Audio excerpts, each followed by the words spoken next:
এইরকম ওয়াজ আমি আমার জীবনেও শুনি নাই। সারা রাত মোবাইল টিপে সকাল 9টা থেকে মোবাইলের মাঝে চার্জ নাই, মোবাইলের মাঝে চার্জ নাই। এবার মাইকিং চলে সকাল 8টা থেকে বিকাল 4টা পর্যন্ত কারেন্ট থাকবে। এবার টেনশন আছে না নাই, সারাদিন কারেন্ট থাকবে না। আর যদি কারেন্ট না থাকে আমার মোবাইলটা বন্ধ হয়ে যাবে, আর ওই পারে কথা বলা যাবে না। এবার ওই পার থেকে রাগ করবে কি করবে না। এবার যখন বিকাল 4টা বেজে গেল, এই মাত্র কারেন্ট আসলো আর মোবাইলটা চার্জে লাগাইয়ে টিপানো আরম্ভ। এবার মেসেজ করে হাই, এবার গিয়ে দেখে ওই পার থেকে ব্লক করে দিছে। এবার ছেলেটা তো টেনশনে আছে, আরে ব্লক করে দিল, আমাদের তো ভালোবাসা কোথায় গেল।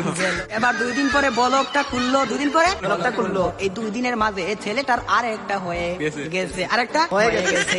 এবার মেয়েটা বলে তোমার সাথে আমি পালিয়ে যাবো, আমাদের বাড়িতে মানবে না, চলো আমরা পালিয়ে যাই। আমি রাগ করেছিলাম, আমার রাগ তুমি কেন ভাঙ্গাও না। আর ছেলেটা রাগ কি ভাঙ্গাবে, এই 2 দিনের মাঝে আর একটা কপালের মাঝে জয়টা গেছে।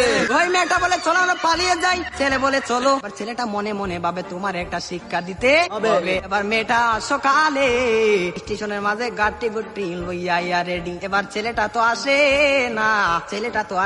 না, আর মেয়েটা বাড়িতে কি যাবে, বাড়ির মাঝে 3 হাত লম্বা একটা চিঠি দিয়া পাইছে। পাশের গ্রামের রফিক মিয়ার সাথে পালিয়ে যাবে, বাড়িতে চিঠি দিয়ে যায়। আর বাড়িতে মাঝে কোনদিন আসবো না, তার নয় কার না, আমি আর কোনদিন বাড়ির মাঝে আসবো না। আমি চলে গেলাম পাশের গ্রামের রফিক মিয়ার সাথে। আর রফিক মিয়া তো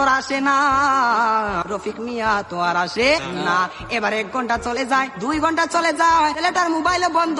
মেয়েটা তো আর বুঝার বাকি হলো না, আমাকে চলে গেল ছাড়িয়ে, আমাকে ফাঁকি দিল, এখন তো মরা ছাড়া কোনো উপায় নেই। পরের দিন সকালে মাইকের মাঝে আওয়াজ শোনা যায়, সকলে পড়ি ইন্না লিল্লাহি ওয়া ইন্না ইলাইহি রাজিউন।